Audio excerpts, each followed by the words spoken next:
Muy buenas noches, amigos, hermanos, familia. Una vez más, dar la bienvenida a un capítulo más de Ven, Sígueme. Estoy un poquito emocionado porque es una de mis historias favoritas, lo que vamos a compartir. Ya, de hecho, con Saúl también es muy favorito. David, hablar de David, o sea, me apasiona, y lo que toca esta semana, tenemos que hablar sobre David. Habíamos quedado, como había dicho la semana pasada, cuando hicimos la clase, Saúl fue desechado por Dios, ¿verdad? Porque Samuel le dijo que tontamente, locamente había actuado. Y en el capítulo 16 de 1 Samuel, empieza diciendo: el Señor le dijo a Samuel: ¿hasta cuándo vas a estar triste por causa de Saúl? Ya no quiero que él siga siendo rey de Israel. Anda, llena de aceite tu cuerno, que quiero que vayas a la casa de Isaí, el de Belén, porque ya escogí como rey a uno de sus hijos. ¿Y cómo haré para ir?, respondió Samuel. Si Saúl llega a saberlo, me matará. El Señor le contestó: toma una ternera y di que vas a ofrecérmela en sacrificio. Después invita a Isaí al sacrificio y yo te diré lo que debes hacer. Consagra como rey a quien yo te diga. Samuel hizo lo que el Señor le mandó, y cuando llegó a Belén, los ancianos de la ciudad salieron a recibirle con cierto temor y le preguntaron: ¿vienes en son de paz? Así es, respondió Samuel. Vengo a ofrecer un sacrificio al Señor. Purifíquense y acompáñenme a participar en el sacrificio. Y luego Samuel purificó a Isaí y a sus hijos y los invitó al sacrificio. Cuando ellos llegaron, Samuel vio a Eliab y pensó: con toda seguridad, este es el hombre que el Señor ha escogido como rey. Pero el Señor le dijo: no te fijes en su apariencia ni en su elevada estatura, pues yo lo he rechazado. No se trata de lo que el hombre ve, pues el hombre se fija en las apariencias, pero yo me fijo en el corazón. Entonces Isaí llamó a Abinadab y se lo presentó a Samuel, pero Samuel comentó: tampoco este ha escogido el Señor. Luego le presentó Isaí a Samá, pero Samuel dijo: tampoco ha escogido a este.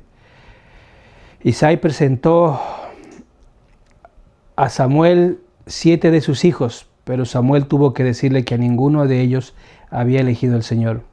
Finalmente preguntó: ¿no tienes más hijos? Falta el más pequeño, que es el que cuida el rebaño, respondió Isaí. Manda a buscarlo, dijo Samuel, porque no comeremos la ceremonia hasta que él llegue. Isaí mandó llamar, y el chico era de piel sonrosada, agradable y bien parecido. Entonces el Señor dijo a Samuel: este es, así que levántate y conságralo como rey. Esto es lo que ya había desechado a Saúl, el profeta Samuel, y pasa lo siguiente, ¿vale? Isaí es el padre, ¿vale? El significado de Isaí dice que es el que existe o el dador. Este versículo nos habla de que tuvo 7 hijos. Eliab, el mayor, ¿vale? Y el séptimo, Selma. Entonces voy a leer los nombres más los significados que estos. Estos tenían nombres poderosos, ¿vale? Nombres como para ser un rey, o sea, imponentes. Nombres con mucho significado. El nombre de Eliab, dice, es Dios Padre. Abinadab, Padre es noble. Samá, el que oye. Natanel, Dios ha dado. Radai, el que domina. Osem, fuerza. Selma, imagen. Entonces, Samuel llega, como hemos leído, llega al pueblo y empieza a llamar a los hijos uno por uno. El significado de esto, quiero que comprendan, espiritualmente, voy a decirlo así, porque Samuel, Dios lo rechaza y dice: no mires la apariencia, porque Dios mira el corazón. Estos 7 hijos, ya que Dios rechaza, representan los 7 intentos del hombre de salvarse sin Cristo. El octavo es David. David es una simbología plena y absoluta de Cristo. Estos 7 intentos, sin Cristo no hay salvación. ¿Ok? Por ejemplo, si hablamos de Eliab, que tiene un significado Dios Padre, esto aplicado al día de hoy vendría a ser una religión sin corazón, ¿vale? Sin bondad. Son estas personas que están dispuestas para criticar, ¿no? Estén donde estén, si están en misa, en la iglesia, en la capilla, en la sacramental, hora de Santa Cena, no lo sé. Entonces, porque Eliab, cuando vamos a hablar un poquito más después, en el capítulo 17, su padre le manda a David, ve a ver cómo están tus hermanos, lleva comida y todo eso, y Eliab le trata un poquito mal a David, pero eso lo vamos a ver, ¿vale? Si hablamos de Abinadab, que el significado es Dios, es Padre, es noble, esto quiere decir que a veces pensamos que nuestro linaje, nuestra generación, hay miembros que dicen, no, yo soy miembro desde una 5ª generación. Mi tatarabuelito es miembro, ha salido a la misión a Inglaterra y todo eso. A veces creemos de que la tradición o las generaciones nos puede salvar, pero no es así. Hay gente que dice, no, yo soy miembro de toda la vida desde que nací, ¿vale? Pero no, si no tenemos a Cristo, nada que ver. Samá dice que oye. Eso es oír, ¿vale? Sin obedecer. Entonces, conocemos los mandamientos, sabemos la doctrina, pero nos cuesta obedecer esos mandamientos. ¿Recuerdan Saúl por qué cayó? Porque no tuvo paciencia, porque no obedeció la voz del profeta. Radai dice que el que domina, esto es poder, esto es fuerza, ¿vale? Esto es el mundo que busca dominar. Pero por mucha fuerza que puedas tener, por muchas ganas que puedas tener, sin Cristo no es nada. Osem dice fuerza, eso es confiar en el brazo de la carne, ¿vale? Eso es estar sometido y viviendo en el mundo. Selma es una imagen, esto es una apariencia. Como había dicho, me apasiona 1 Samuel 17. ¿Ok? Dice...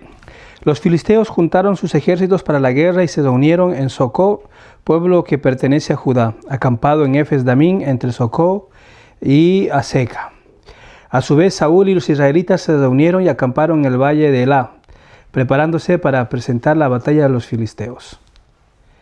Había un hombre llamado de Belén, llamado Isai, que en tiempos de Saúl era ya de edad muy avanzada. Este hombre tenía 8 hijos, uno de los cuales era David.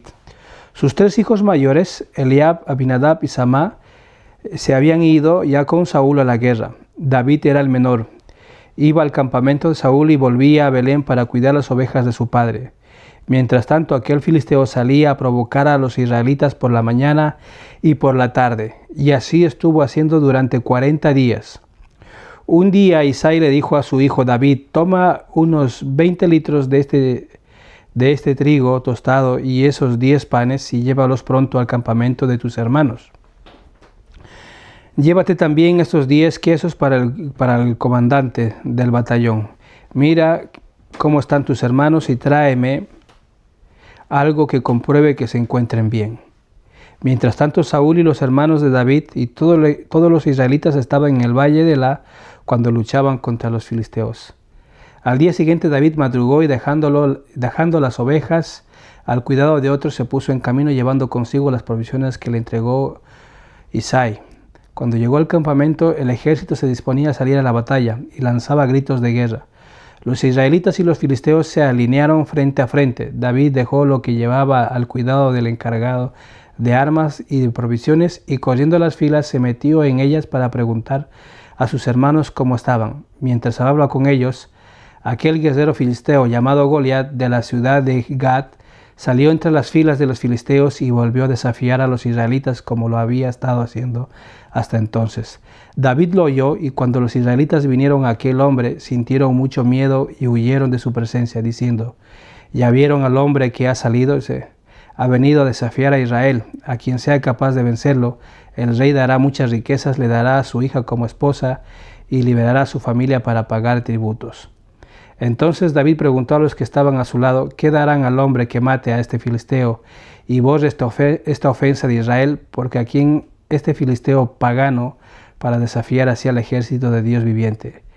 Ellos respondieron lo mismo que antes habían dicho, en cuanto a lo que le darían a quien matara a Goliat. Pero Eliab, el hermano mayor de David, que le había oído hablar con aquellos hombres, se enfureció con él y le dijo: ¿a qué has venido aquí? ¿Con quién dejaste esas cuantas ovejas que están en el desierto? Yo conozco tu atrevimiento y tus malas intenciones. ¿Por qué has venido solo para poder ver la batalla? Hermanos, quiero, como para no seguir leyendo, apunté aquí en la pizarra algunos datos importantes, ¿vale? David, espiritualmente esta no es una historia de un niño con onda, no, esto es entre la misión de Cristo que tenía como para vencer a la muerte, ¿vale? Y bueno, evidentemente a darnos un consejo, a darnos el camino, a mostrarnos, a ayudarnos a de que todo lo puedo, como dice, todo lo puedo en Cristo. Sin Cristo no somos nada. Entonces nos habla de que David y Goliat. Goliat era un gigante aproximadamente cerca de 3 metros, 2,90, 2,95, 3 metros. Y esto, como había dicho, aparte de que es una simbología de la muerte, ¿vale? Es una simbología de la muerte aplicado a nuestros días de hoy, ¿vale? Puede ser este Goliat una deuda, una tentación, un hijo inactivo, la depresión y todas estas aflicciones, una mala noticia, una salud ya mala, diagnósticos con cáncer. Entonces, evidentemente, esto es así. También dice, ¿vale? Esta parte voy a dejarlo para el último. Con esa parte voy a terminar. Dice de que David habló con el rey Saúl, de que él iba a matarlo, como había contado la historia del oso y del león, porque podía. Saúl le dice que vaya e intenta vestirle con su armadura de guerrero, ¿vale? Una armadura pesada, pero David no es. Esto, aplicado a nuestro día, es dejar de pretender, dejar de compararnos, sino la invitación es de que podamos pelear como David con nuestras 5 piedras. En este caso, si estamos hablando de no usar la armadura de Saúl, es de no compararnos, sino tenemos que pelear nuestras batallas espirituales como David con nuestras 5 piedras: las escrituras, la oración, el ayuno, las bendiciones del sacerdocio y nuestro testimonio. Estas 5 piedras van a ser nuestra armadura para que podamos vencer a los Goliat que tenemos en el día de hoy.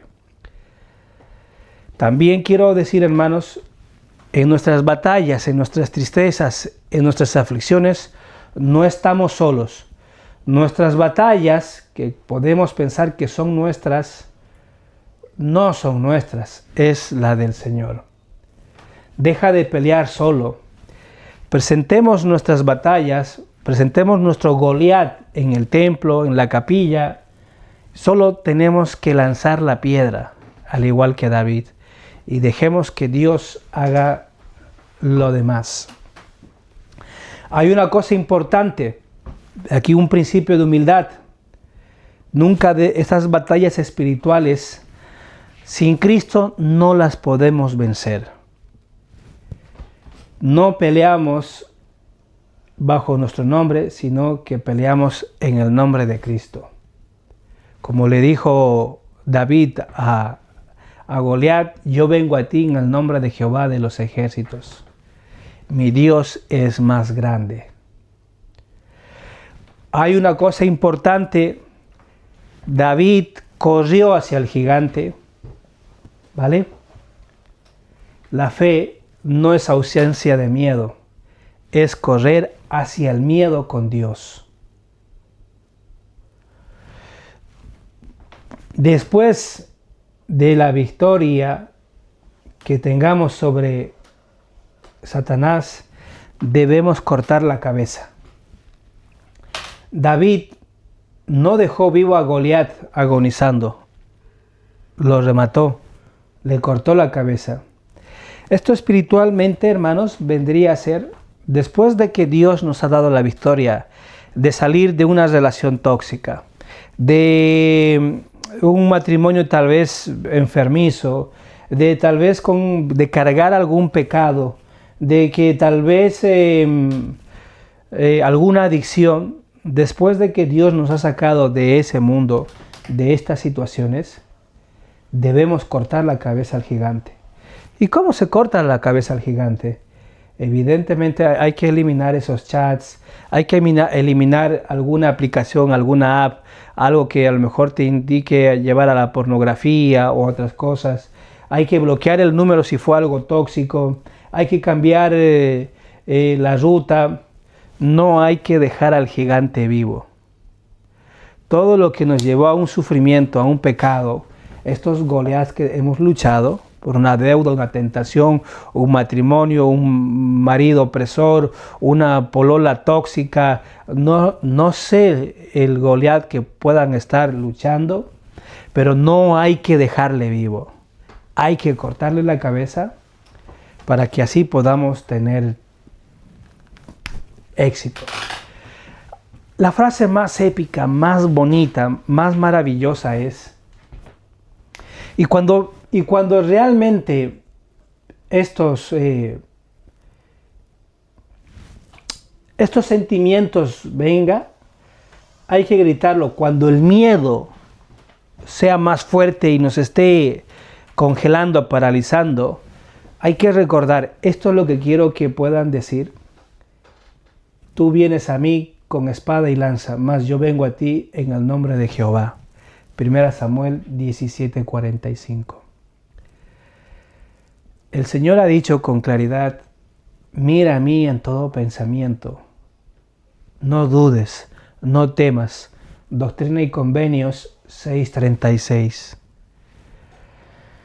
Lo que quiero decir, hermanos, para poder luchar David con Goliat, no sacó una espada, no se armó con un escudo. Fue al arroyo, a un río, a buscar 5 piedras. Y esas piedras tenían que ser lisas, ¿vale? Y estas 5 piedras del arroyo, ¿vale? Nosotros no podemos vencer a un Goliat sin la influencia del Espíritu Santo. Estas piedras del arroyo que hace una mención sobre el Espíritu Santo. La fe, hermanos, no es ausencia del miedo. Es normal que podamos tener miedo. La fe es correr hacia el miedo, teniendo la certeza que Dios nos va a dar la victoria. Quiero detenerme aquí. Estas 5 piedras tienen muchísima simbología. Ya había dicho aquí que para vencer a los Goliaths necesitamos las 5 piedras. Había dicho las escrituras, la oración, el ayuno, bendiciones del sacerdocio y nuestro testimonio. Sí, esa es importante. También las 5 piedras simbolizan los 5 libros de Moisés: Génesis, Éxodo, Levítico, Números y Deuteronomio. Las 5 piedras significan los 5, ¿cómo se dice esto? Oficios del sacerdocio de Melquisedec.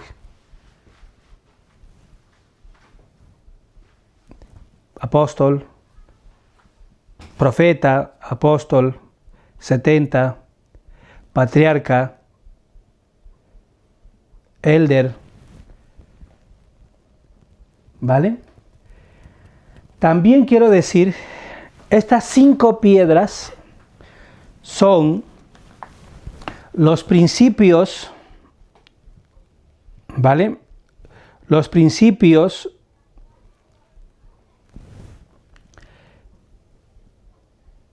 como los... Mira, primero voy para esto, ¿vale?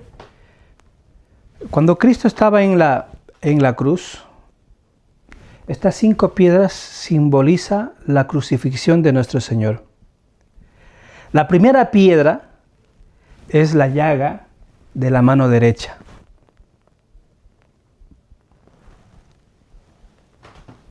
La segunda piedra, ¿vale?, es la llaga de la mano izquierda. La tercera piedra es la llaga del pie derecho. La cuarta piedra es la llaga del pie izquierdo.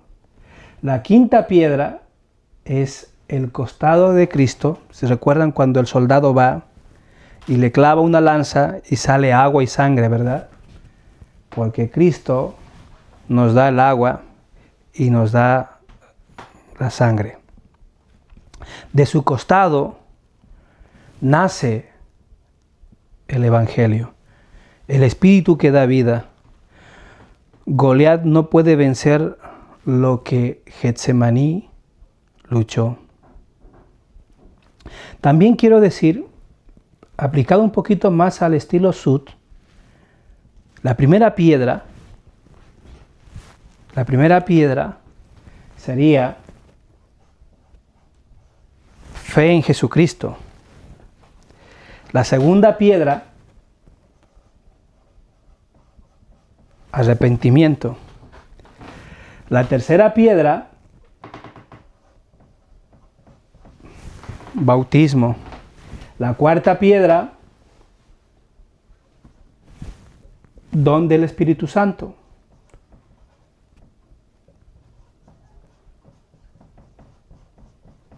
Espíritu Santo. Esas piedras lisas fueron pulidas por el agua, o sea, por el Espíritu Santo. No pelees con tu talento, peleas con la sangre de Cristo, no con ejército ni con fuerza, sino con el Espíritu del Señor. La quinta piedra, porque evidentemente todos la conocemos, perseverar hasta el fin.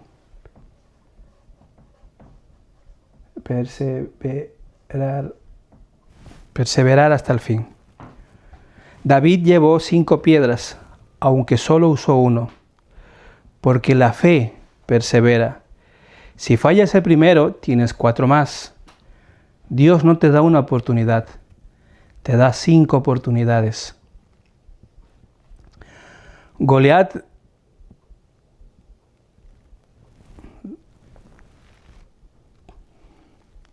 Cuando Goliat externo cae, cuando vence 5 Goliats internos.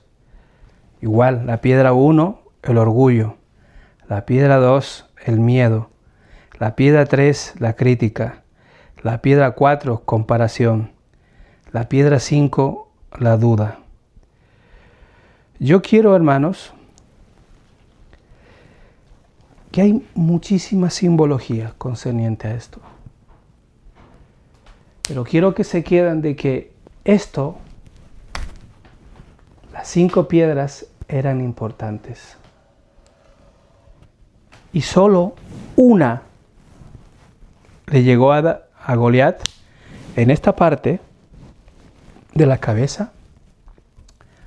Y eso es una referencia en el momento de la crucifixión de nuestro Señor venció la muerte.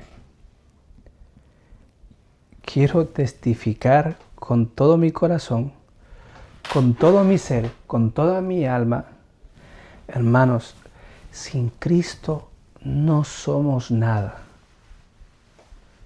Cristo lo es todo. Necesitamos entender que somos redimidos por la sangre de Él. debemos buscar nuestras 5 piedras. Debemos enfrentar a nuestros Goliaths, correr hacia el miedo con la fe en Dios,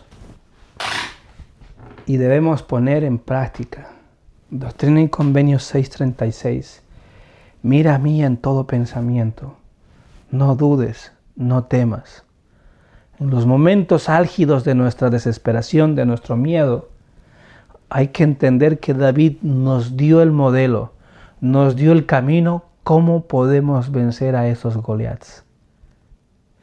Quiero testificar que David es Cristo.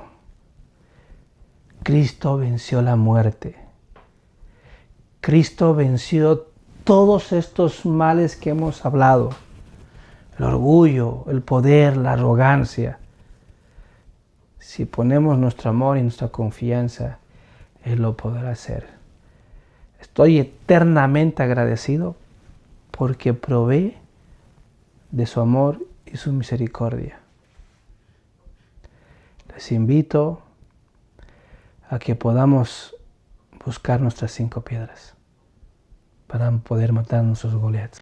Entonces, hermanos, Saúl, ahora pasando un poquito de historia, hemos visto a David y quiero llevar un poquito a lo mejor, cuando uno está lleno del Espíritu, cuando uno pone a Dios en primer lugar en su corazón, y también hacer un poquito en contraste cuando uno ya no está con el Espíritu, ¿no? Había dicho, hay un montón, o sea, en realidad la Biblia no especifica cuántas veces Saúl intentó matar a David, pero más o menos hay como en 6 ocasiones que se detallan, ¿vale? La primera dice, Saúl intentó clavar a David contra la pared con una lanza en 2 ocasiones distintas.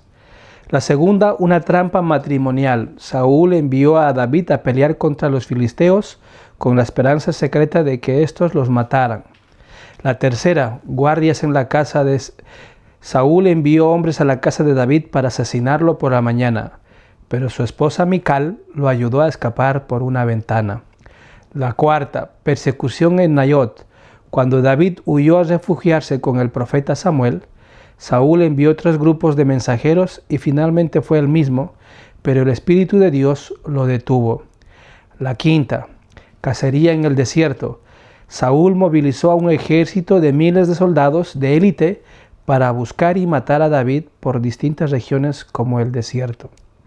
A pesar de estos intentos, David tuvo también la oportunidad de poder matarle a Saúl en 2 ocasiones, pero decidió perdonarle la vida.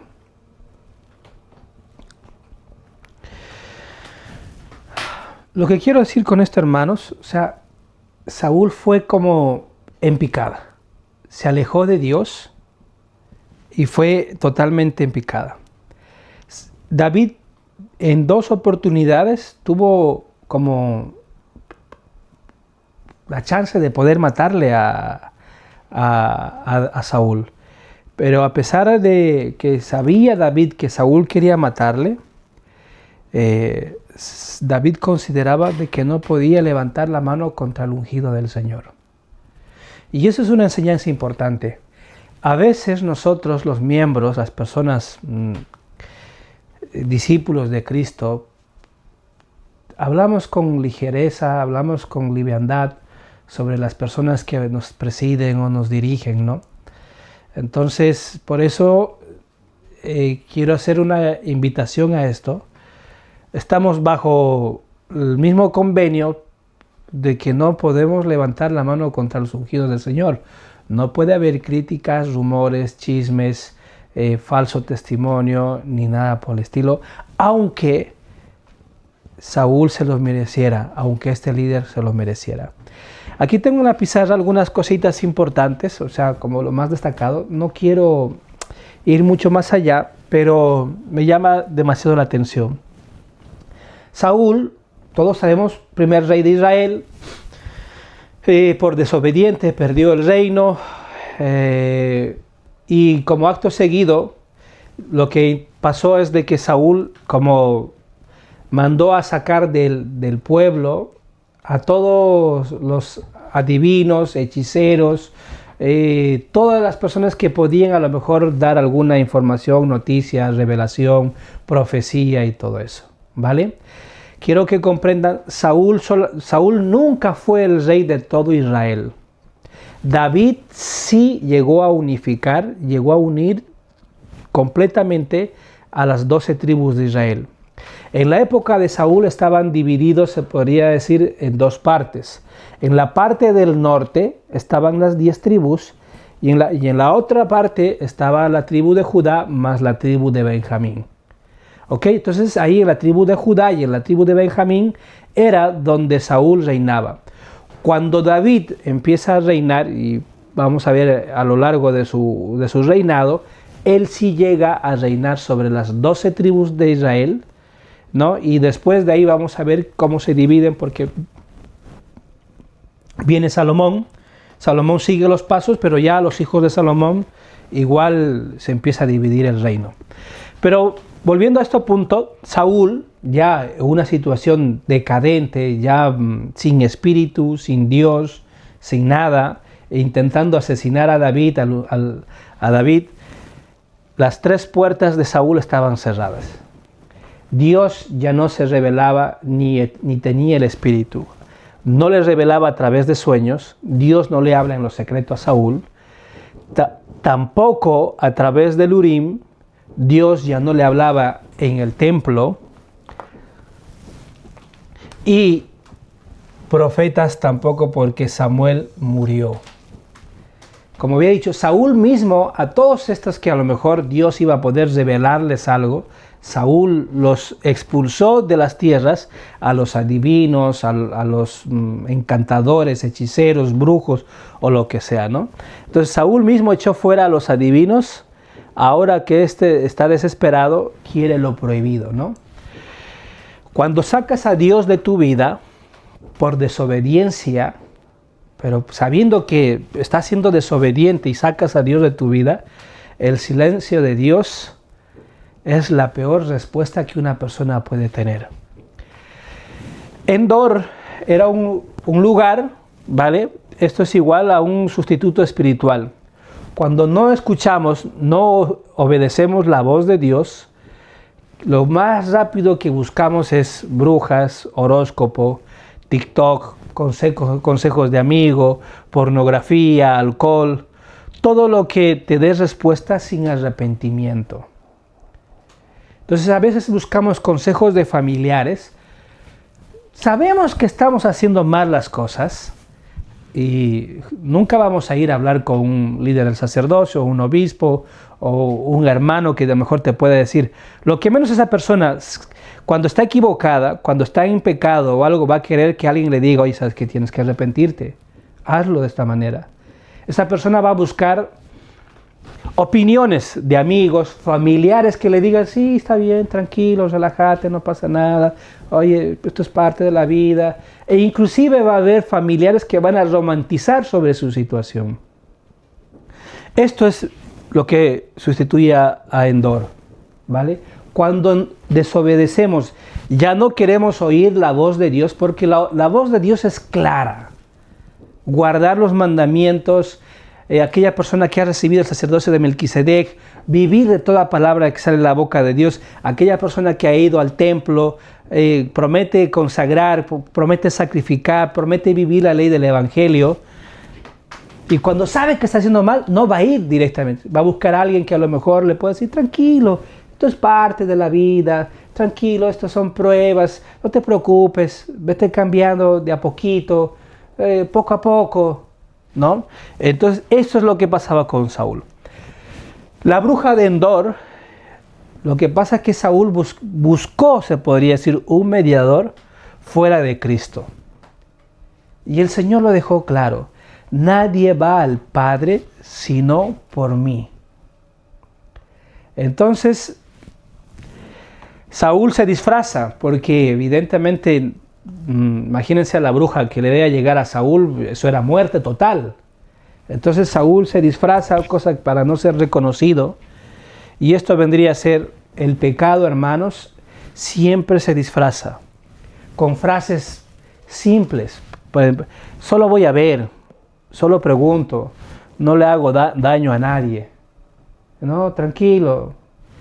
Entonces el pecado siempre se disfraza. Y esta bruja, evidentemente, Dios hace, no fue mérito de la bruja, Dios hace que el profeta Samuel se apareciese y le dijese las cosas, ¿no? Que el Señor había desechado, que mañana él y sus hijos van a morir. Entonces le da como lo que a lo mejor las personas no quieren escuchar en esta vida. Hermanos, solo para terminar, quiero testificar, o quiero también invitar, si hemos dicho de que David es Cristo, no podemos dejar de decir que este personaje, amigos míos, hermanos, familia querida, el rey Saúl,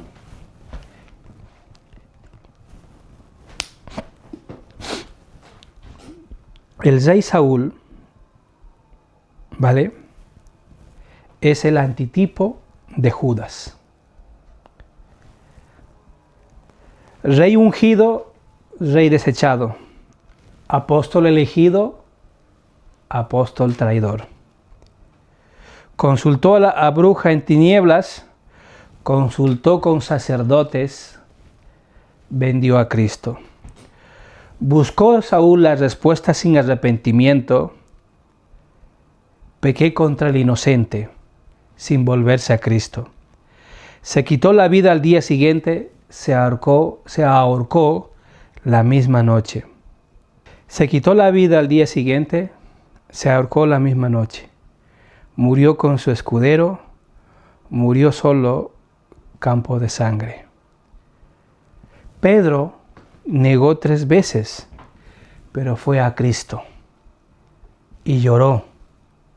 Judas pecó una sola vez, pero fue a los sacerdotes, a esos falsos sacerdotes. La diferencia entre Pedro corrió al Salvador, Judas corrió a Andor, donde la bruja. Hermanos, solo quiero decirles, tenemos todo, absolutamente todo, para poder ser feliz. Tenemos 2 ejemplos clarísimos: la influencia de David y el ejemplo de Saúl. Ruego que podamos tomar el ejemplo de David, que podamos tener el Espíritu, que podamos sentir el amor de Dios. Cristo lo es todo. Todo lo puedo en Cristo que me fortalece. Su presencia es más hermosa que cualquier cosa. Yo lo sé, hermanos, y lo testifico en el nombre de Jesucristo. Amén.